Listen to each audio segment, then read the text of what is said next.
Low self-esteem is the root of many psychological problems, including depression, anxiety, and anger.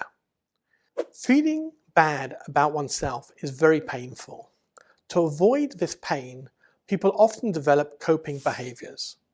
For example, they become perfectionists to avoid the pain of failure, high achievers to gain recognition from others, or loners to avoid the pain of rejection.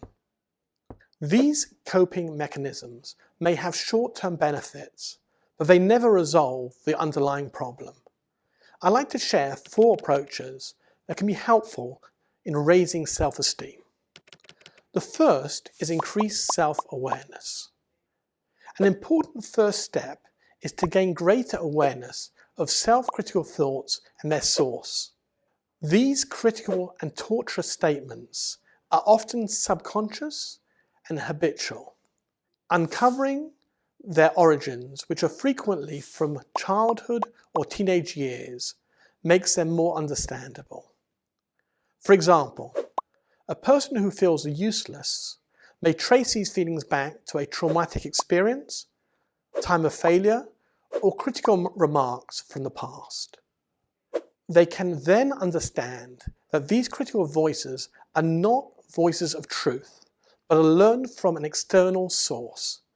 This enables you to take them less seriously and stop identifying with them.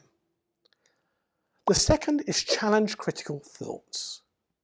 Challenging the validity of these critical thoughts helps us realize that a lot of them are based on irrational thinking and are simply not true. For example, a person who's a perfectionist can ask themselves, is it really true if I don't excel in this exam, I don't have value?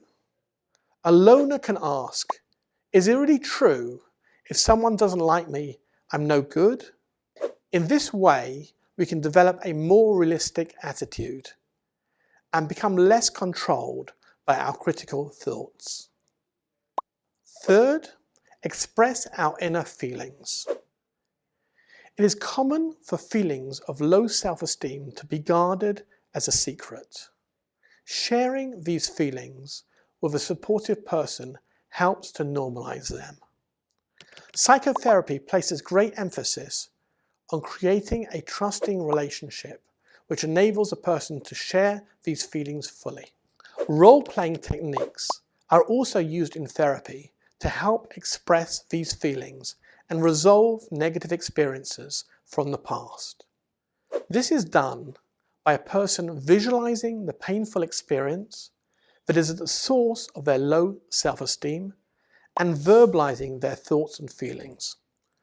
For example, a person whose low self-esteem developed from bullying can imagine themselves speaking to the bullies and expressing their thoughts and feelings and what they were scared to say at the time. Fourth, express your authentic self. Expressing our individual aspirations, hopes, and natural talents raises our self-esteem. Martin Seligman, the pioneer of positive psychology, wrote, "We feel elevated and inspired when the exercise of a will culminates in virtuous action." For this reason, positive psychology asks clients to take a survey to identify their strengths and think about how they can use them in everyday life. On a practical level, we can ask ourselves, what actions can I do that would lift my self-esteem? For example, an act of kindness, a walk in nature, or learning a new skill.